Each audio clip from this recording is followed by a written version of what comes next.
네, 여러분 안녕하십니까? 예, 찬양대 특별한 찬양 감사를 드립니다. 특별히 오늘 이 꽃꽂이가 또 유난히 아주 화사한데요.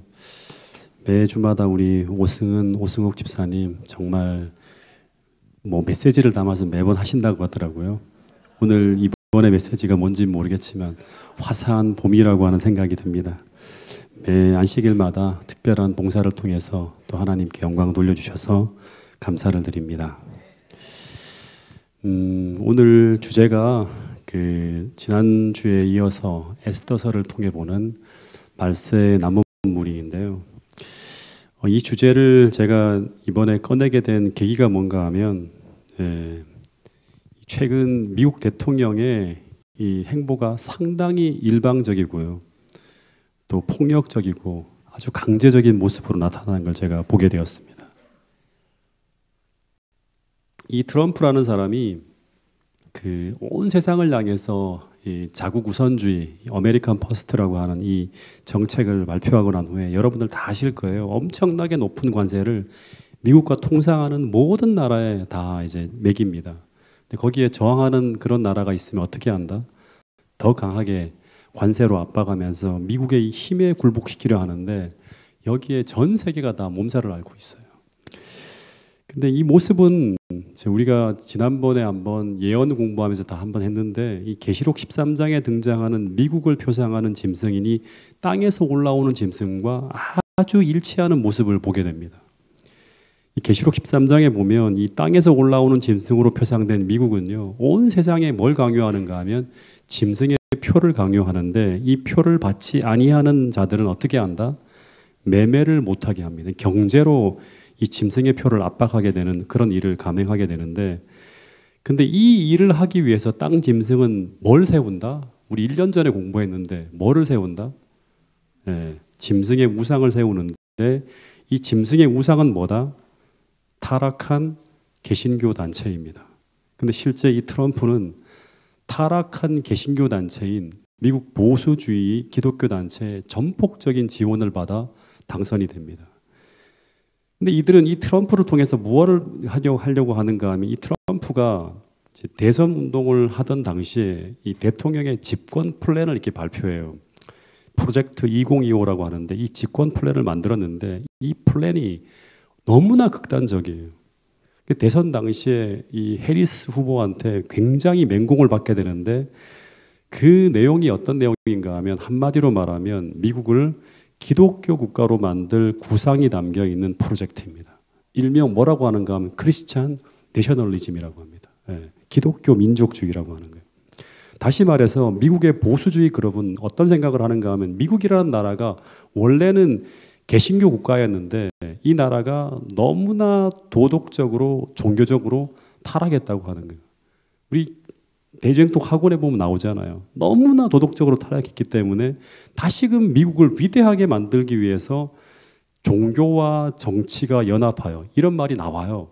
종교와 정치가 연합하여 개혁을 시도해야 된다 하는 거예요. 그래서 동성애 낙태를 금지하고 공립학교에 성경교육을 실시하는 등 이 정책들이 종교의 자유를 표방한 미국 헌법에 부합하지 않는 내용들이 너무나 많은, 너무나 극단적인 거였어요. 대선 한 2달 전에 이런 이야기를 합니다. 해리스가 집중적으로 이 정책을 막 공격할 때 트럼프가 프로젝트 2025라고 하는 건 모른다고, 다시 말하면 그 얘기에 거리를 두기까지 할 정도로 너무나 극단적인 정책이었어요. 근데 대선 후에 이 트럼프는 이 구상들을 그대로 실현하기 위한 플랜을 가동하기 시작하는데, 그래서 미국의 보수주의자들은 다 뭐라고 하는가 하면 트럼프를 하늘이 보낸 사람, 미국을 개신교 국가로 다시금 되돌리려는 그들의 소망을 실현시켜 줄 수 있는 대통령이라고 믿고 있습니다. 혹시 기억할지 모르겠습니다. 도미니안 띠얼러지라 그래갖고 지배신학이라고 하는 이런 어떤 신학을 가지고 미국의 우파가 움직이는데 트럼프가 그 일을 실행한다고 하는 거예요. 특별히 이 트럼프가 테네시주라고 해서 미국 남부에 보면 바이블 벨트라고 해서 굉장히 기독교 보수주의자들이 많은 그쪽에서 이렇게 한 연설을 할 때였습니다. 이때 트럼프가 이제 그 한 연설의 내용이 이 크리스찬 내셔널리즘을 노골적으로 표현한 내용이 담겨 있는데, 이때 트럼프가 어떤 말을 했는가 하면, 미국이 기독교 국가였는데 지금 그 종교가 힘을 잃었다고 하면서 자신이 대통령이 된다 하면 어떻게 한다? 다시금 이 나라에 기독교 신앙을 가져올 것인데, 근데 어떻게 가져올 것인가? 이제 끔찍한 얘기를 합니다. 그가 만약 다시금 돌아간다면, 대통령이 된다면 이전에 사용해보지 못한 파워를 사용할 것이라고 하는 거예요. 예, 이전에 사용하지 못한 대통령의 모든 힘을 총동원해서 그렇게 할 거라고 하는 거예요. 근데 이제 이 사람은 대선 전에 이제 이 대변인이었는데, 이 사람이 한 방송에서 나와서 뭐라고 하는가 하면, 프로젝트 2025는 헌법 질서를 회복하려는 일련의 시도이다. 원래 가치는 이거라고 하는 거예요. 기독교 국가인데 종교 자유보다는 기독교 국가라고 하는 거예요. 그래서 뭐라고 하는가 하면, 그들은 이 프로젝트 2025를 통해서 미국을 다시금 기독교 국가로 전환시키려는 일종의 무혈혁명, 다시 말하면 혁명을 시작하고 있다고 하는 발언도 서슴지 않는 거예요. 극단적으로 나가는 거예요. 근데 제가 이 2025 프로젝트가 떠 있어요, 인터넷에. 제가 한번 찾아봤습니다. 정말 충격적인 내용이 담겨 있는데, 이 Mandate for Leadership Conservative Promise라 그래서 보수주의 진영의 약속이라고 하는 거예요. 그들이 집권했을 때 추진할 정책 플랜이라고 하는 거예요. 리더십의 명령, 리더십을 위한 이런 표현이 남겨 있어요. 근데 여기 보면 그 복지 문제를 다루는 섹션 3에 보면, 3의 18항목에 보면 뭐가 나오는가 하면 노동 파트가 나옵니다. 노동 파트에 놀랍게도 어떤 내용이 남기는가 하면, 이것 때문에 많은 분들이 저한테 문자를 보냅니다. 이게 국가적인 일요일 휴업령의 전조가 아닌가. 어떤 말이 나오는가 하면 National Sabbath Rest라고. 그러니까 안식이, 국가적인 안식일의 쉼을 제한하는 내용이 나와요. 여기. 이것은 노동법 개정을 통해서 종교적인 안식일을 법적으로 장려하려고 하는 내용이 담겨 있어요. 종교 자유와 정교 분리의 원칙이 헌법에 명시되어 있는 미국에서 엄청난 논란을 불러일으킬 수 있는 내용인데, 그 내용이 담겨 있는 거예요. 이 내용 때문에 많은 분들이 이게 일요일 휴업령의 전조라고 하면서 막 얘기를 해요. 근데 그 내용을 그대로 한번 그 번역해서 옮기면, 이 하나님께서는 이게 그대로 옮겨 있는 거예요. 안식일을 안식의 날로 제정했는데, 그 뒤에 내용을 다 생각하면 불행히도 오늘날 공동체적인 휴식의 날이 굉장히 약화되어져 있다고 하는 거예요. 노동을 이제 멈추게 할 거라고, 복지를 위해서 그렇게 한다고 하는 거예요. 근데 이렇게 하기 위해서, 이 날을 강화하기 위해서, 일요일을 강화하기 위해서 어떤 법안을 만들고자 하는가 하면, 의회는 공동체 휴식을 장려하기 위해서 공정근로기준법인 노동법을 개정합니다. 그래서 근로자가 안식일에 근무할 경우 1.5배의 임금을 지급하도록 해야 된다고 하는 법안을 제안한다고 하는 거예요. 근데 이들이 안식일이라고 하는 이 날은 무슨 날이다? 일요일입니다. 근데 지금 놀라운 것은, 이 법안을 제안하더라도 상원, 하원이 이제 반대하면 안 되잖아요. 근데 지금 미국의 상원과 하원을 전부 공화당이 다 장악했습니다. 마음만 먹으면 다 할 수 있는 거예요. 근데 이 법안이 발표되어지자 미국 언론에서는 이것은 종교 자유를 침해하는 굉장히 우려할 수 있는 그런 법안으로서, 과거에도 블루로우, 이 일요일 법안이 블루로우라고 하는 법안으로 각 주마다 존재하다가 시간이 지나면서 이 법안이 미국 헌법에 명시된 정교 분리의 원칙과 충돌할 수 있다고 하는 우려로 다 폐지됐던 법안이라고 하는 그런 기사가 있어요. 근데 프로젝트 2025의 제안은 뭐라고 하는가 하면, 이러한 과거의 법률을 다시금 부활시키려고 하는 시도로 평가되고 있는 법안이라고 합니다. 네. 여러분, 지금 미국에서는 타락한 개신교 단체가 정치 권력을 얻어서 매우 빠르게 예언의 성취를 향해 흘러가고 있습니다. 짐승의 우상이 세워지려 한다고 하는 거예요. 근데 우리는 이 시대를 깨우는 파수꾼으로서 역할을 감당해야 될 사명이 맡겨져 있는 교회가 재림교회예요. 그래서 우리는 주의 오심을 세상에 준비시키기 위해서, 세상에 준비하도록 하기 위해서 분명한 나팔을 불어야 되는데, 근데 우리는 잠들어 있다고 하는 거예요. 그래서 우리는 다시금 깨어나야 되는데, 그래서 오늘 저는 다시금 지난 시간에 이어서 계속 이 마지막 시대 남은 백성으로 살아가는 우리가 어떻게 각성하고 어떤 일을 해야 될지에 대한 굉장히 중요한 메시지가 담겨 있는 이 에스더서를 통해서 함께 나누려고 합니다. 그러니까 복습을 하면 이 선지자 왕에 보면 이 당시에 유대 포로 석방령이 내려지고 하나님 백성들은 유대 땅으로 돌아가야 돼요. 근데 고레스 포로 귀환 영으로 언약의 땅으로 돌아온 무리가 얼마다 했죠? 기억하시는 분? 이 골든벨을 또 한번 해야 되나요? 몇 명이죠? 네, 한 5만 명입니다. 예언의 시는 5만 5천이라 그래 성경에 보면 한 4만 9천 얼마예요. 한 5만 명이 귀환하는데 이 숫자는 메데 바사에 있는 유대인 중에 극소수라고 합니다. 그러니까 이 극소수가 어떤 사람인가 하면 남은 무리예요. 남은 무리. 남은 무리라고 하는 건 뭐냐 그러면 하나님의 말씀이 들려올 때 그 말씀을 듣고 순종하는 자들이에요. 그리고 하나님은 이렇게 순종하는 이 남은 무리를 통해서 하나님의 뜻을 이루어 가십니다. 왜냐하면 순종하지 않는 사람들을 통해서 하나님은 그 어떤 일도 할 수 없어요. 다시 말해 하나님 말씀이 전해지고 있는데도 불구하고 우리가 순종하지 못하면 우리가 아무리 진리를 많이 알고 있다 하더라도 하나님은 순종하지 않는 자들을 통해서는 아무것도 할 수 없어요. 왜냐 그러면 무슨 말씀을 하더라도 순종을 해야지 뭔가 하나님의 뜻이 이루어질 거 아니에요. 그래서 여러분 다시 말하지만 남은 무리는 믿음을 가지고 하나님의 뜻에 순종하는 무리들이에요. 그래서 이들은 어린 양이 어디로 인도하든지 따라가요. 하나님은 이렇게 순종하는 무리를 통해서 그 시대에 당신의 뜻을 이루어 가신다고 하는 것입니다. 근데 당시 대다수의 유대인들은 하나님의 사명에서 돌아서며 페르시아에 남아 있었고 거기에 누가 있는가 하면 모르드게와 에스더가 포함되어져 있다고 하는 거예요. 여기에 대해서 막 여러 이야기들을 지난주에도 들었는데 이건 확실합니다. 성경적이에요. 당시 모르드게와 에스더는 페르시아에서 성공한 사람들이에요.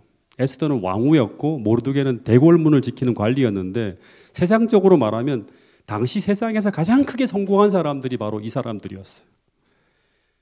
당시 이들은 어떤 포로 민족도 누릴 수 없는 영화를 누리며 살고 있었던 사람들이었는데 근데 이들이 이 부귀 영화를 계속 누리기 위해서는 신앙을 숨기며 살아가야 돼요. 네. 여러분 선지자의 기별이 그 당시 그들이 어떻게 살아야 될지를 명명백백하게 알려주고 있음에도 불구하고 이들은 그 경고의 메시지를 무시하고 살아감으로 말미암아 그들은 당시 미래에 닥쳐올 위기를 대비하지 못했다고 하는 걸 여러분 분명히 깨달아야 됩니다. 네. 여러분 오늘 우리도 그렇게 살 수 있을까요? 계속 이야기하지만 페르시아에 살고 있던 당시 하나님 백성들은 오늘날 라오디게아 교인들의 모습을 그대로 보여주고 있다고 제가 지난 시간 말씀을 드렸습니다. 여러분 우리가 아무리 우리에게 선지자가 있고 예언의 신이 있고 하나님께서 주신 진리의 기별이 있다 하더라도 그 진리대로 우리가 살지 않는다면 절대 그 기별이 우리를 지켜주지 못한다고 하는 사실을 기억해야 됩니다. 당시 스가랴의 기별이 전해지고 있었고 하나님께서는 미래의 위험으로부터 그들을 보호하기 위해 때에 맞추어서 포로 귀환령을 통해서 그들이 살 수 있는 생명의 길을 열어주고 있었지만 그들은 이 진리를 따라 그곳을 떠나 고국으로 돌아가는 그 순종에 실패함으로 말미암아 무슨 위기를 당한다? 전멸할 수 있는 위기를 당하고 있다고 하는 것입니다. 근데 당시 포로로 끌려왔던 유대인들이 하나 착각한 게 있는데 왜 화면이 이렇게 나오죠 지금? 예, 제가 아주 예쁘게 다 만들었는데 예. 당시 포로로 끌려온 당시 유대인들이 하나 착각한 것이 있는데 그게 뭔가 하면 당시 유대인들이 이 페르시아에서 그들이 그토록 오랜 기간 평안하고 안전하게 살 수 있었던 이유가 뭐냐 그러면 선지자 왕에 보면 나와요. 하나님의 보호와 돌보심 속에 그들이 바벨론과 페르시아 시대까지 비교적 평안하게 그곳에 머물 수 있도록 하나님이 보살폈다고 하는 거예요. 그 시기까지만 거기서 평안하게 살 수 있는 거예요. 근데 그들이 그 평안함과 안락함의 근거가 하나님이 아니라 페르시아라고 하는 이 제국의 환경에 있다고 하는 착각을 하게 됩니다. 그래서 이제 하나님의 은혜가 거치고 있는 이 위험한 페르시아를 마치 그들이 영원히 살아갈 안전하고 평안한 곳이라고 하는 착각 속에 안주하고 있었다고 하는 것입니다. 여러분 우리도 그런 착각을 할 수 있을까요? 마찬가지입니다. 오늘 우리가 누리고 있는 이 평안함이 우리의 노력과 우리의 수고의 결과가 아니라 하나님의 은혜라고 하는 사실을 잊지 말아야 됩니다. 다시 말해서 종말의 때 우리는 순식간에 우리가 누리는 이 평화와 행복이 사라질 수도 있다고 하는 사실을 기억해야 돼요. 그것을 들려주고 있는 기별이 바로 에스더서에 담겨있는 기별이라고 하는 것입니다. 여러분 이 하나님의 은혜가 거쳐지면 오늘 우리가 누리는 모든 일상의 평화와 안전과 행복이 일순간에 다 사라질 수도 있다고 하는 사실을 기억할 수 있게 되기를 간절히 바라겠습니다. 그러면 우리가 어떻게 살아야 되는가? 늘 하나님의 은혜에 감사하면서 우리의 생각과 의식이 늘 각성해서 뭘 생각해야 되는가 하면 지금 주님이 어디에 계신지를 생각해야 되고요. 그분이 지금 우리를 위해서 무엇을 하고 계신지를 늘 확인하며 주님이 머물라고 하는 그곳에 머물며 주님께서 하시는 그 일에 함께 동참하며 살아가는 것. 이것이 오늘을 살아가는 우리에게 가장 안전하고 가장 행복한 삶이라고 하는 사실을 우리 모두가 꼭 기억할 수 있게 되기를 간절히 바라겠습니다. 근데 어느 날 하나님이 이렇게 살아가는 사람들 중에 한 사람을 깨어나게 합니다. 모르드게가 깨어나는 거예요. 이 사람이 깨어나면서 페르시아에 살던 모든 사람들이 각성하게 돼요. 한 사람이 되게 중요한 거예요. 근데 어떻게 깨어났는가? 이 사람이 에스더 3장에 보면 아말렉 족속 중에 한 사람인 하만이라는 사람이, 아말렉 족속은 이스라엘과 유대와 완전히 원수관계라고 했죠. 이 사람이 페르시아의 최고 권력자로 등극하는 것을 보면서 이 페르시아 땅에 살고 있는 유대인들에게 뭐가 닥쳐온다? 앞으로 위기가 닥쳐올 것이라고 하는 건 감지하는 거예요. 여러분, 계속 말씀드리지만 이 에스더서는 종말을 살아가는 우리들을 위한 기별이 담겨있는 책이에요. 에스더서에 벌어지는 이 비슷한 상황이 종말에 반복되어질 거라고 하는 사실을 우린 알아야 돼요.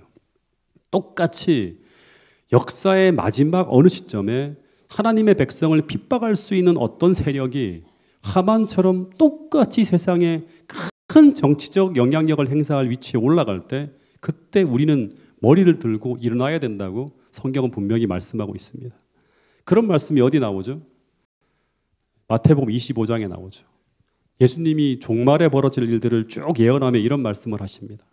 세상에 돌아가는 형편을 계속 주목하여 보다가 이런 일이 벌어지면 당신의 백성들은 이제 움직여야 된다고 하는 말씀하는 부분이 있어요. 왜냐하면 이것은 하나님 백성들에게 큰 환난을 알리는 징조이기 때문이에요. 읽어보겠습니다. 마태복음 24장 15절 16절 말씀입니다. 시작. 그러므로 너희가 선지자 다니엘이 말한 바 멸망에 가증한 것이 거룩한 곳에 선 것을 보거든 읽는 자는 깨달을진저 그때에 유대에 있는 자들은 산으로 도망할지어다. 왜 산으로 도망할지어다 하는가? 유대에 있는 자들은 왜 산으로 도망해야 되는가? 왜냐하면 이때부터 대환란이 하나님의 백성들에게 임하게 되기 때문이에요. 그래서 깨워서 하나님이 주시는 메시지를 성경과 세상에 벌어지는 일들을 통해서 비교하고 보고 있다가 이 예언이 성취되어지는 순간 어떻게 한다? 순종해야 되는 거예요. 이 바벨론에 있는 사람들은 고국으로 돌아가야 돼요. 하나님 메시지가 떨어지면. 거기 있으면 어떻게 된다? 안전하지 않다고 하는 거죠. 근데 이 멸망에 가증한 것을 재림교회에서는 1차적으로는 로마 군대로 봅니다.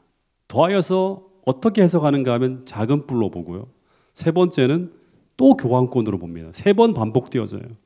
이 사건은 1차적으로는 예루살렘의 멸망 직전에 로마 군대가 예루살렘을 포위하는 것이고 2차적으로는 중세 교황권이 하나님의 성전에 앉아 자기를 보여 하나님이라고 하는 중세 대환란기를 의미하는 것이고요. 더하여 또 한 번 죽게 되었던 이 상처가 나오면서 교황권이 되살아나며 온 세상이 이상히 여겨 따라가는 것이 바로 뭐냐면 세 번째 또 한 번 성취되어지는 거예요. 이런 일이 일어나면 하나님 백성들을 핍박할 수 있는 그런 위치에 선다고 하는 거예요. 이게 계시록 13장의 시나리오죠. 여러분, 재림교회는 이 진리를 170년 가까이 전하고 있습니다. 이 진리를 전하고 있다고 하는 거예요. 이 예언이 지금 어떻게 성취되어지고 있는가 우리는 봐야 되는 거예요. 그래서 재림교회 시조라고 하는 잡지도 있고요. 모든 잡지와 모든 매체를 총동원해서 우리는 세상에 그걸 알리면서 재림을 준비할 수 있는 기별을 전하면서 하나님의 백성들, 남은 무리를 모으는 일을 하는 게 바로 재림교회 사명이에요. 이번 주에 제가 이런 일이 벌어질 줄 몰랐어요. 이번 주에 프란치스코 교황의 죽음을 알리는 긴급 속보가 전 세계에 전해졌습니다. 그러면서 모든 방송사와 신문마다 특집으로 그가 얼마나 선하게 살았는지 그의 생애를 조명하며 추모하는 글로 꽉 채워집니다. 심지어 에펠탑, 프랑스 에펠탑도 소등해요. 이 나라 소등하고, 그리고 모든 축제와 행사를 다 취소합니다. 같이 이렇게 그 애도의 그 분위기를 만들기 위해서. 그리고 이 고향 아르헨티나는 7일 동안 애도 기간을 갖고요. 심지어 개신국 국가인 이 미국도 어떻게 하는 건 성조기로, 백악관에서 성조기를 조기로 개항하고, 트럼프 대통령이 제일 먼저 장례식에 참여할 것이라는 기사가 딱 올라오는 걸 봤어요. 그리고 뭐라고 하는가 하면, 이후 이제 이 장례식에 모든 중요한 국가 정상이 다 교황의 장례에 조문하며 참여해서 이 장례식이 세계 주요 정상 간 외교의 장이 될 것이라고 하는 기사가 올라왔습니다. 여러분, 이 모습은 제가 계속 말하지만 교황은 한 종교의 지도자를 넘어서요, 전 세계에서 가장 영향력 있는 인물 중에 한 사람임을 확고하게 알리는 모습이에요. 어느 사람이 죽었는데, 대통령이나 정상이, 리더가 죽었는데 전 세계 모든 국가 정상이 다 모여서 추모하는 그런 일이 벌어집니까? 특별히 현 시대에 전 세계인에게 가장 존경과 찬양을 받는 지도자 한 사람을 들라고 하면 바로 이 프란치스코 교황일 겁니다. 여러분, 이 프란치스코 교황이 숨진 후 그의 족적을 그리는 다큐멘터리를 쭉 보는데 저는 계속 이분이 어떻게 사는지 그 교황청에 들어가서 한번 보기도 하고요, 기사들을 한 번씩 점검합니다. 근데 이 사람은 이 시대에 모든 인류가 바라는 그런 지도자의 모습을 다 갖추고 있는 사람입니다. 이 사람은 세상의 모든 갈등과 분쟁에 있는 모든 곳에 중재자와 조정자 역할을 할 수 있는 리더십을 가지고 있는 사람이었고요. 그래서 특별히 조명하는 거 보면 국가 분쟁에서 이분으로 말미암아 종식되어지고 개입되어져서 그 해결된 그런 쿠바와 미국 간의 갈등, 이런 것들을 이 교황이 다 중재했다고 하는 이야기가 나옵니다. 그리고 진짜 중요한 건 뭐냐 그러면, 요즘에 모든 리더들이 다 탐욕과 물욕에 빠져 무너지고 있는 이 시대에 이 사람이 그토록 높은 위치에 있었지만 청빈하게 살아요. 그래서 기사를 보면 허름한 구두를 신고 순금 십자가 대신에 철제 십자가를 가슴에 걸고 큰 방탄차와 이 비싼 차가 아니라 소형차를 타고 다니고 호화로운 관절을 놔두고 일반 사제들이 묵는 공동 숙소에서 생활하며 청빈한 삶을 몸소 실천하는 리더였다고 하는 거예요. 정말 겸손한 예수님의 모습을 연상케 하는 그런 모습이 이 기사에 나오는 거예요. 근데 그렇게 살아간 교황이 삶을 마감했을 때 그의 수중에 얼마 있었다? 여러분 아시죠? 얼마가 남아 있었다? $100, 14만 원이 남아 있었다고 합니다. 취임 순간부터 무보수로 봉사하며 살아갔고 장례도 정말 간소하게 치르라고 했다고 하는 거예요.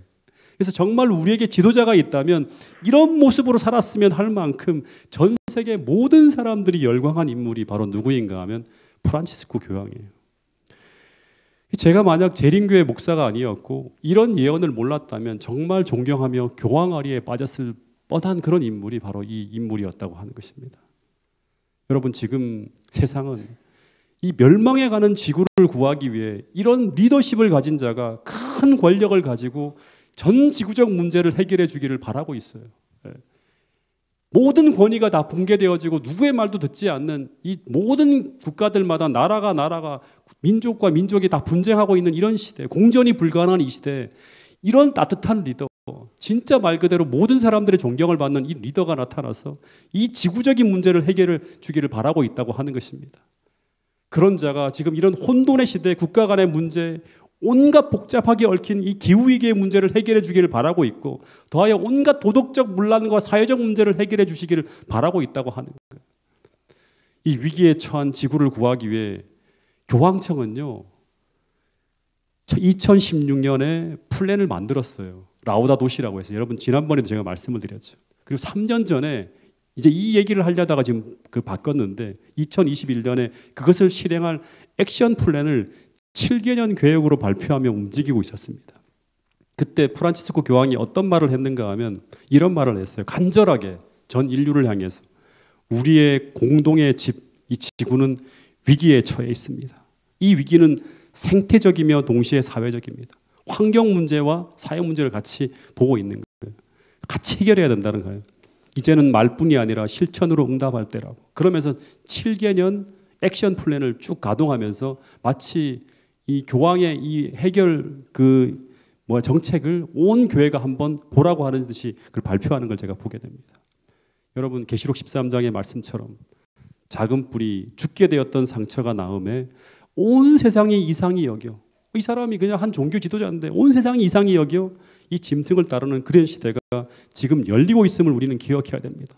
더하여서 계시록 13장에 나온 땅에서 올라온 짐승도 지금 동시에 같이 움직이고 있다고 하는 거예요. 그래서 우리는 이때 모르드게처럼 깨어나야 하고, 더하여 잠자는 그리스도인들을 깨워야 되고, 온 세상을 향해 큰 소리로 외치면서 시대의 위기를 대비해야 될 사람들이 바로 우리 모두라고 하는 사실을 우리 모두가 기억할 수 있게 되기를 간절히 바라겠습니다. 다시 본문으로 돌아가서 이 모르드게가 세속에 취해 깊은 잠을 자다가 깨어나면서 에스더 3장 1절부터 4절의 말씀을 보면 이런 일을 시작했다고 합니다. 한번 읽어보겠습니다. 시작. 그 후에 아하수에로 왕이 아각 사람 함무다다의 아들 하만의 지위를 높이 올려 모든 함께 있는 대신 위에 두니 대궐문에 있는 왕의 모든 신복이 다 왕의 명대로 하만에게 꿇어 절하되 모르드게는 꿇지도 아니하고 절하지도 아니하니 대궐문에 있는 왕의 신복이 모르드게에게 이르되 너는 어찌하여 왕의 명령을 거역하느냐 하고 날마다 권하되 모르드게가 듣지 아니하고 자기는 유다인임을 고하였더니 저희가 모르드게의 일이 어찌 되나 보고자 하여 하만에게 고하였더라. 예, 이 본문에 보면 이 그동안 자신의 신분을 숨기고 세상과 타협하며 살던 이 모르드게가 온 세상이 다 하만의 권위 앞에 무릎을 꿇고 경의를 표하는데 이 모르드게가 뭐라고 하는가 하면 그동안은 신분을 밝히지 않았죠. 자신이 유다인임을 밝히면서 여호와 하나님을 섬긴다고 하는 거예요. 이걸 밝혔다고 하는 건. 그리고 하만의 권위 앞에 굴복하지 않는 일이 벌어집니다. 여러분 한번 상상해 보세요. 하만이 등장할 때 성문 앞에 모든 사람들이 다 엎드려갖고 이 사람을 경배하는데 저기 초라한 성문지기 한 사람이 얼굴을 빳빳하게 들면서 이제 이 하만을 바라보고 있는 모습을 상상해 볼 수 있겠죠. 예. 하만이 볼 때 이 모습이 얼마나 가짜않게 보였을까요? 저게 죽으려고 환장을 했지. 어디 언제까지 한번 저렇게 설치나 한번 보자. 이런 이제 생각을 하면서 비웃고 조롱하며 지나갔을 거예요. 바로 너 목을 당장 칠 거야 하면서. 근데 이것은 똑같아요. 패턴을. 비슷한 시기에 다니엘, 좀 앞선 시대죠. 다니엘 3장에 보면 신상이 세워지고 바벨론의 만조백관이 그 앞에 엎드려 머리를 숙이는데 목숨을 걸고 경배를 거부하는 20대 초반에 다니엘과 세 친구의 모습이 바로 똑같은 이 모습입니다. 근데 이것은 미래 계시록 13장에 짐승의 우상을 거부하는 우리들의 모습과 똑같은 모습이 될 거라고 하는 거예요. 근데 여러분 성경의 역사를 보면 똑같이 반복되어져요. 이렇게 한착해 보이는 이들이 결국 어떻게 한다? 이들이 쓰러지는 게 아니라 바벨론이 쓰러집니다. 바벨론을 무너뜨리고 짐승을 이기게 되는데 근데 그 이유가 무엇 때문일까? 한번 생각해 보면 좋을 것 같아요. 여러분 우리나라가 미국하고 무슨 조약을 체결했죠? 한미 상호 방위 조약이라고 하는 조약을 체결했어요. 근데 이 조약의 내용이 무엇인가 하면 우리나라가 다른 나라에 의해서 공격을 받으면 미국은 어떻게 한다? 즉시 자신을 침략한 것으로 간주하고 자동으로 전쟁에 개입하겠다고 하는 걸 천명한 조약이 바로 뭐냐 그러면 한미 상호 방위 조약이라고 하는 거예요. 근데 성경을 보면 하나님과 우리가 언약을 체결할 때 이런 한미 상호 방위 조약과 비슷한 조약을 체결하고 오늘 우리에게 그렇게 하나님께서 행동하겠다고 하는 말씀이 나와요. 수도 없이 나옵니다. 신명기 32장 10절에 보면 여호와께서 그를 황무지에서 짐승이 부르짖는 광야에서 만나시고 호위하시며 보호하시고 어떻게 한다? 자기의 눈동자같이 지킨다고 하는 거예요. 시편 17편 8절 나를 눈동자같이 지키시고 주의 날개 아래 날개 그늘 아래 감추사. 스가랴 2장 8절 한번 읽어볼까요? 하나님 너희를 범하는 자는 시작 너희를 범하는 자는 그의 눈동자를 범하는 것이라. 이 표현들은 전부 누군가가 우리의 털끝 하나라도 건들면 그것은 곧 하나님을 범하는 것이라고 표현하고 있는 표현들이에요. 하나님은 이렇게 우리를 돌보시고 계시겠다고 하는 그런 약속을 하신 거예요. 그래서 그토록 비겁하게 살던 이 모르드게가 이런 믿음을 가지고 당대 최대 권력자인 하만에게 맞서서 이런 행동을 보였다고 하는 것은 무엇을 의미하는가? 그것은 바로 그가 하나님과의 언약을 회복하고 하나님과의 관계를 회복했다고 하는 걸 의미하는 것입니다. 근데 하나 더 생각해야 될 것은 무엇인가 하면 이런 믿음으로 이런 위기의 상황에 그가 맞섰다고 하는 것은 이건 어느 순간 뚝딱 만들어지는 믿음이 아니라고 하는 거예요. 여러분 착각하지 마시기 바랍니다. 이런 용기와 이런 믿음의 모습은 그냥 무너진 채로 살아가다가 내가 결심하면 되는 것이 아니라고 하는 거예요. 그렇게 비겁했던 사람이 이런 엄청난 위기 앞에 자신의 생명을 거는 이런 엄청난 용기와 결심으로 일어섰다고 하는 것은 그가 얼마나 철저하고 깊이 있게 자신을 살피며 회개했을지를 우리는 미루어 짐작할 수 있다고 하는 거예요. 다 내용이 나오지 않지만 그런 과정이 있고 난 다음에 이런 결과가 나타나는 것입니다. 다시 말해서 그와 하나님과의 관계가 깊은 신뢰의 관계로 새롭게 회복되어졌다고 하는 것을 의미하는 것입니다. 여러분, 오늘 우리 모두도 언젠가 이런 위기 앞에 모르드게처럼 올바른 믿음을 가지고 이런 하만과 같은 절대 권력자 앞에 두려움 없이 맞서야 되는 자들이 바로 오늘 여러분과 저라고 하는 사실을 기억할 수 있게 되기를 간절히 바라겠습니다.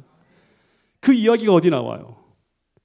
바로 계시록 12장 17절에 보면 용이 분노하여 돌아가서 여자의 남은 자손 곧 하나님의 계명을 지키며 예수의 증거를 가진 자들로 더불어 싸운다고 하는 이야기죠. 여러분, 그런데 그때 우리는 이런 하만과 같은 폭압에 맞서서 예수의 믿음을 가지고 인내하며 끝까지 하나님의 계명을 붙들고 나가야 되는 사람들인데, 근데 그러려면 우리는 반드시 하나님과 나와의 관계가 확실하게 준비되어져 있어야 된다는 사실을 우리 모두가 기억할 수 있게 되기를 간절히 바라겠습니다. 제가 처음 신병교육대에 들어가기 전에 제가 이 말씀을 한번 드렸던 것 같은데, 안식일을 지키려고 결심한 후에 입대 전에 머릿속으로 어떤 생각을 했는가 하면 절대 안식일을 타협하지 않고 어떤 어려움이 몰려와도 반드시 지킬 것이라고 하는 결심을 했습니다. 그렇게 하고 입대를 했어요. 근데 신교대에서 저는 7개 소대 중에 가장 구타가 심하고 가장 무서운 내무반장 아래서 제가 보내게 되는데, 근데 이 사람이 매일 저녁마다 죽일 듯이 사정없이 막 주먹질, 발길질을 하면서 얼차례를 시키는 그 모습을 보면서 제가 한 대라도 맞을까 봐 찍소리 못하고 지내게 됩니다. 그러면서 입대 전에 그렇게 확실하게 결심했던 제 신념이 이 내무반장의 두려움 앞에서 말도 꺼내지 못하고 제가 금요일을 맞이하게 됩니다. 하나 깨달은 게 이거예요.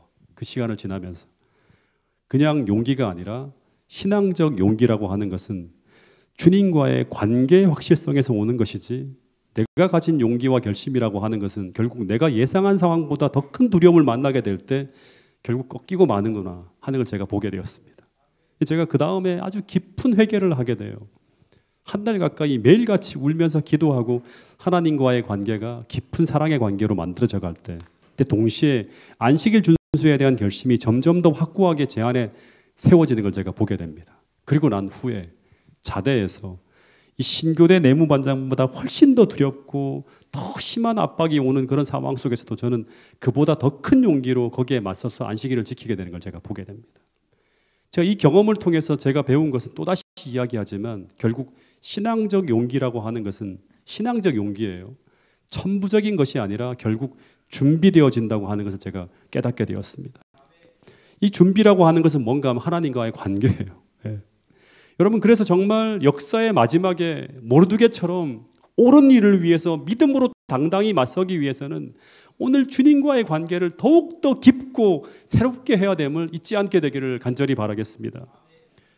여러분, 그래서 이 마지막 시대 재림 준비를 위해서 이런 시대가 있는 거예요. 여러분, 지금 이 시대를 우리는 뭐라고 하는가 하면 대속죄일 시대라고 하는데, 이 대속죄일 시대라고 하는 것은 뭐냐 그러면 회개의 시대라고 하는 거예요. 여러분, 이 회개의 시대가 재림전 대환란기 시기를 지나가기 전 오늘 우리에게 있는 것은 이 땅에 살아가는 모든 그리스도인들이 준비해야 될 가장 중요한 재림 준비가 바로 무엇이다?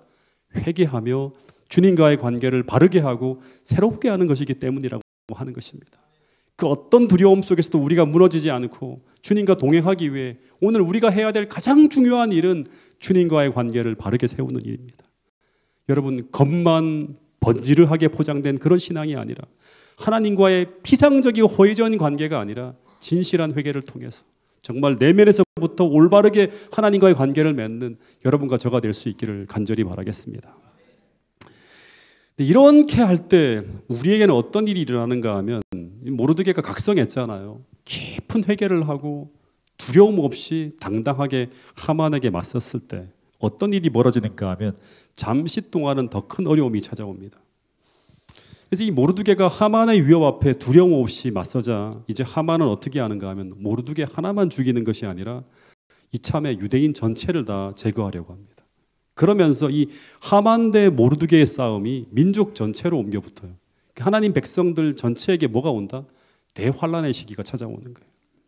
그래서 하만이 왕을 설득해서 이 정치 권력을 동원해서 아달월 13일, 이게 아주 유명한 날이죠. 이때 페르시아에 살고 있는 모든 유대인들을 완전히 몰살하려고 하는 법령이 발표되어집니다. 근데 이것이 바로 종말에 하나님의 계명을 지키며 사는 자들을 제거하기 위해 세워지는 어떻게 보면 일요일 휴업령이나 그 후에 내려지는 사형령과 같은 것이 되겠죠. 근데 이 상황 속에서 이 모르드게가 할 수 있는 일은 뭘까요? 그가 할 수 있는 일을 찾는 거예요. 이 하만보다 더 높은 사람인 황제를 움직이는 거예요. 그래서 에스더에게 소식을 넣어서 지금 당장 왕 앞에 들어가서 이 하만의 법령을 막아달라는 호소를 하라고 하는 제안을 합니다. 근데 당시 이 에스더가 이 모르드게의 제안을 받아들이기 힘든 건 뭐냐 그러면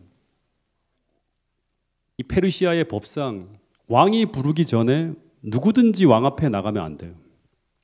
당시 왕을 암살하려고 하는 사람들이 굉장히 많았기 때문에 왕이 부르지도 않았는데 왕 앞에 나가면 그냥 죽임을 당하는 거예요. 더군다나 이제 이 성경을 보면 이때까지 왕은 에스더를 며칠 동안 안 찾죠? 30일 동안 찾지 않고 있었어요. 그러니까 왕의 애정이 에스더에게 막 식어가고 있다는 증거였어요. 근데 그런 상황에서 에스더가 그냥 왕 앞에 나갔다고 하는 것은 뭐냐 그러면 죽임을 당하기 위해 나간 거와 똑같은 거예요. 100% 죽는 거예요.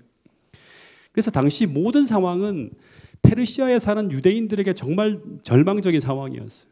하나님 백성들이 도륙되어질 날이 시시각각 다가오고 있는데 그들을 도와줄 수 있는 세상적 모든 방도가 다 끊어진 것 같은 거예요. 근데 이것이 바로 종말에 하나님 백성들에게 찾아오는 대환란이라고 하는 것입니다. 근데 이 급박한 상황에서 에스더가 모르드게를 통해 자신을 부르시는 하나님의 음성을 듣습니다. 모르드게는 하만이 이제 권력의 정상에 올라가는 것을 통해서 하나님의 메시지를 찾았다면 에스더는 모르드게를 통해서 자신을 부르시는 하나님의 음성을 듣게 됩니다. 그때 모르드게가 이런 제안을 하는데요. 이 제안은 이 이야기와 이 에스더의 응답은 에스더서의 반전에 해당되는 아주 중요한 성경절입니다. 같이 한번 읽어보겠습니다. 에스더 4장 15절부터 17절 말씀입니다. 시작. 에스더가 모르드게에게 회답하여 이르되 당신은 가서 수산에 있는 유다인을 다 모으고 나를 위하여 금식하되 밤낮 3일을 먹지도 말고 마시지도 마소서. 나도 나의 시녀와 더불어 이렇게 금식한 후에 규례를 어기고 왕에게 나아가리니 죽으면 죽으리이다 하니라. 모르드게가 가서 에스더가 명령한 대로 다 행하니라. 이 기가 막힌 상황에서 에스더가 3일 동안 온 민족과 더불어 함께 금식하며 기도하기를 제안합니다. 그 두 번째는 어떤 제안을 하는가 하면 자신은 이제 3일 후에 민족을 구원하기 위해 어떻게 한다? 죽으면 죽으리라는 각오로 헌신하며 왕 앞에 나가겠다고 하는 거예요. 그러니까 여기서 우리가 하나 생각할 수 있는 게 뭐냐 그러면 마지막 때 하나님 백성들의 어떤 그런 하나의 시나리오를 보여주는 거죠. 이때 하나님 백성들은 두 가지의 목숨을 걸어야 되는 거예요. 하나는 뭐냐 그러면 에스더처럼 기도에 목숨을 걸어야 돼요. 이게 뭐냐 금식하고 아주 진짜 간절하게 기도하자고 하는 거예요. 안 그러면 다 죽으니까. 두 번째는 뭐냐 그러면 그 기도만 하는 게 아니라 믿음으로 행하는데 생명을 걸어야 되는 거예요. 내가 죽을 수 있는 상황이지만 믿음으로 행한다고 하는 거예요. 왜냐하면 마지막 시대에 우리가 겪게 되는 상황은요. 어떻게 보면 오직 하나님 한 분밖에 의지할 수밖에 없는 그런 상황에서 생명을 걸고 나가야지만 지나갈 수 있는 그런 길을 우리는 걸어가게 될 것이기 때문에 그런 거예요. 이 두 가지의 목숨을 걸고서 가야 돼요. 우리. 여러분 엘렌 화이트의 좁은 길이라고 하는 계시를 제가 옛날에 한번 소개해드린 적이 있는데 이 엘렌 화이트이 꿈을 꾸는데 하늘로 가는 재림 성도들의 경험하게 되는 미래의 모습을 보여줍니다. 그 꿈이 어떤 내용이죠? 하늘로 가는 재림 교회들이 걸어가는 그 길이 어떤 길인가 하면 가면 갈수록 함께 가는 사람들이 줄어요. 그리고 길도 좁아집니다. 처음에는 마차를 타고 가다가 마차도 버리고 짐을 지고 가다가 짐도 버리고 심지어 신까지 벗어야만 하는 모든 것을 다 내려놓아야지만 걸어갈 수 있는 그런 좁은 길을 걷게 된다고 하는 거예요. 그러다가 마지막에 맞이하는 광경이 뭐죠? 길도 사라지고 끊어지는 그런 상황을 맞이하게 되는 거예요. 천길 낭떠러지를 사이에 두고 이제 길을 건너야 되는데, 가야 되는데, 근데 그때 천길 낭떠러지 사이를 건널 수 있는 유일한 하나가 뭐죠? 밧줄 하나가 쫙 내려오는 거예요. 낭떠러지를 건너서 넘어가야 되는데 그 낭떠러지를 건너려 그러면 오직 밧줄 하나를 의지해서 깊은 벼랑을 지나가야 되는 거예요. 근데 그 밧줄이 뭐다? 예수 그리스도라고 하는 거예요. 여러분, 우리는 종말에 이제 멸망을 피할 수 없는 그런 절망의 골짜기에서 그때도 뜻을 정해서 하나님을 배반하느니 차라리 죽으면 죽으리라고 하는 이 에스더와 같은 순교의 정신과 더하여서 오직 하나님 한 분만 의지하는 그런 믿음을 가지고 오직 기도하며 지나가야 되는 그런 길을 만날 수 있다고 하는 것입니다. 근데 그때 우리가 생명을 걸고 기도하는 가운데 그때 역사하는 그 놀라운 하나님의 역사를 통해서 뭐가 무너진다? 바벨론이 무너지는 그런 놀라운 경험을 하며 지나가게 되는 길이 바로 마지막 우리가 걸어가야 될 길이라고 하는 것입니다. 여러분, 그래서 에스더서에 나오는 이 이야기는 전부 미래에 우리가 경험하게 되는 그런 이야기입니다. 근데 3일 후에 어떤 일이 벌어졌는지 보겠습니다. 에스더 5장 1절부터 3절에 보면 3일 후에라고 하는 말이 나오는데 이 3일 후에라고 하는 말은 뭐예요? 전 민족과 함께 금식 기도하는 금식 기도가 딱 끝난 후에요. 그때 어떤 일이 벌어지는가? 바벨론이 무너지는 것처럼 하만이 무너집니다. 3일 후에 에스더가 용기를 내어서 어전으로 들어갑니다. 근데 5장 1절 2절에 보면 왕이 부르지도 않았는데 갑자기 무례하게 왕 앞에 에스더가 딱 나타났는데 왕이 갑자기 에스더를 보는 순간 어떻게 그 에스더가 보였다? 30일 동안 사랑이 식었는데 갑자기 에스더를 보는데 어떻게 보였다? 그냥 사랑스러워 보인 게 아니라 매우 사랑스럽게 보였다고 하는. 이게 기적이고 기도 응답의 역사예요. 단 1초라도 지체하면 에스더의 생명이 날아날 수 있는 상황에서 그런 일이 일어나지 않도록 하나님이 왕의 마음을 어떻게 했다? 움직여서 이때 에스더가 너무 사랑스럽게 보이도록 하였고 그러자 바로 즉시 왕이 호를 딱 내밀어서 에스더에게 가까이 오게 합니다. 그러면서 왕은 에스더가 너무 예뻐서 그 다음 내용이 뭐예요? 그대의 소원이 무엇인지 다 말하라. 다 들어주겠다고 하는 거예요. 무엇이든 다 들어주겠다고 하는 말을 하는 거예요. 이 순간 성경에는 기록되어져 있지 않지만 그 밑바닥에 흘러가는 하나님의 마음, 하나님의 모습을 우리가 보게 되겠죠. 에스더가 하나님께 얼마나 감사 기도를 드렸을까요? 죽으면 죽으리라는 각오로 나갔는데 하나님이 탁 도와준 거예요.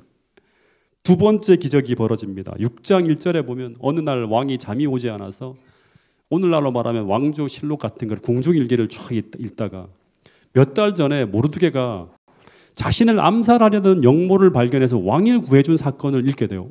모르드게라는 사람이 나를 구해줬네. 굉장히 내게 큰 은인이네. 근데 보니까 아무런 포상도 하지 않은 거예요. 당시에는 이 모르드게가 되기 허전해, 어떻게 보면 섭섭했겠죠.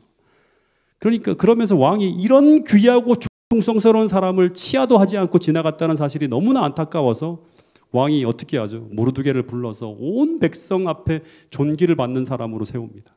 바로 얼마 전까지 도살당할 처지에서 죄를 무릅쓰고 기도하던 모르드게가 순식간에 존귀한 옷을 입고 온 성내를 다니면서 카프레이드하는 영웅으로 등장하는 거예요. 여러분, 그런데 이런 반전의 역사가 무엇 때문에 벌어지고 있는가? 여러분, 바로 페르시아에 있는 온 교회가 이제 사명을 향해서 깨어나기 시작하는 거예요. 깨어 기도하며 부르짖고 있었기 때문이라고 하는 거예요. 그때부터 하나님은 숨어서 일하는 것이 아니라 모르드게와 에스더라고 하는 인물을 통해서 역사하고 있는 거예요. 즉 이들이 이제 더 이상 라오디게아 교인이 아니라 정말 오순절에 성령 충만한 교인으로 바뀌어 버린 거예요. 이런 반전의 역사가 재림교회 안에서 일어나야 된다고 하는 것입니다. 그래야지 우리는 재림 준비를 할 수 있다고 하는 거예요.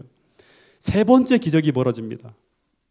에스더 7장 5절부터 10절에 보면 얼마 전까지 왕이 총애하는 인물로 온 나라의 절대 권력자로 서 있던 하만의 권자가 드디어 흔들리기 시작하고 번뇌하기 시작하는 일이 벌어집니다. 단 며칠 사이에 모르드게를 죽이려고 세웠던 이 장대에 그가 매달려 죽게 되는 일이 벌어집니다. 여러분, 도저히 무너질 것 같지 않았던 권력자가 며칠 전만 하더라도 우리를 고민하게 만들던 그가 순식간에 무너졌다고 하는 것입니다. 여러분, 오늘 우리도 이런 자리에 서게 될 것입니다. 우리 모두도 우리 눈으로 보기에는 도저히 무너질 것처럼 보이지 않는 이 바벨론이라는 절대 권력 앞에 믿음으로 맞서 싸워야 될 존재들이 누구냐 그러면 여러분과 저라고 하는 사실을 기억할 수 있게 되기를 간절히 바라겠습니다.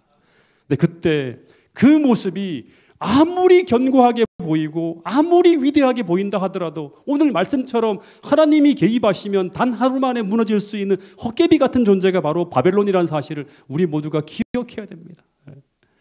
여러분, 그런데 이런 반전의 역사가 어떻게 일어나는지 마지막으로 한 번 더 보면 그 칠흑같이 어둡던 상황이 무엇 때문에 이렇게 완전히 바뀌었다고 하는가 하면 그 반전의 시작은 또다시 말하지만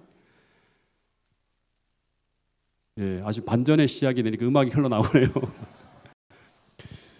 페르시아라는 이 세상에 취해 자신의 정체성을 잃어버리며 살던 모르드게와 에스더가 어떻게 하면서 깨어나면서부터요. 우리도 깨어나야 돼요. 시대에 이런 어떤 메시지를 보면서 하나님께서 우리를 깨우시는 메시지를 들어야 됩니다. 시대의 징조를 분별하며 눈을 떠서 우리가 서 있는 위치를 분별해야 되는 거예요. 두 번째는 영적 각성을 통해서 그 다음 어떤 일이 벌어져야 된다. 회개하며 하나님과의 관계를 바로 세우고 하나님 앞에 나가 회개하며 부르짖는 그 기도 소리에서부터 모든 반전의 역사가 펼쳐진다고 하는 것입니다. 여러분, 하나님 백성들이 종말에 의지해야 될 절대적인 힘은 하나님과의 관계 회복에서 오는 기도와 거기서 만들어지는 이 절대적 믿음이라는 사실을 우리 모두가 잊지 않게 되기를 간절히 바라겠습니다. 이 힘을 가지고 하나님의 백성들이 용기 있게 기별을 들고 나갈 때 늦은 비 성령이 내리고 그때 어떤 일이 벌어지는가 하면 다니엘 11장 45절에 보면 절대 흔들릴 것 같지 않던 그 절대 권력을 가진 그 북방왕이 하만처럼 고민하며 흔들리기 시작한다고 합니다. 그리고 끝이 온다고 하는 것입니다. 그때 하나님은 더 이상 숨은 곳에서 일하지 않으시고 그 기도의 응답을 따라 당신의 백성을 구원하실 것을 약속했습니다. 이런 마지막 말씀입니다. 이 말씀 같이 읽고 마치겠습니다. 시작. 내 이름으로 일컫는 내 백성이 그 악한 길에서 떠나 스스로 겸비하고 기도하여 내 얼굴을 구하면 내가 하늘에서 듣고 그 죄를 사하고 그 땅을 고칠지라. 내 이름으로 일컫는 내 백성이 이 페르시아에 있는 하나님 백성들이죠. 그 악한 길에서 떠나 스스로 겸비하고 기도하며 내 얼굴을 구하면 내가 하늘에서 듣고 그 죄를 사하고 그 땅을 고칠지라. 백성들을 고친다고 하는 거죠. 이런 놀라운 역사가 태능교회에서 펼쳐질 수 있게 되기를 간절히 바라면서 오늘 말씀을 줄이도록 하겠습니다.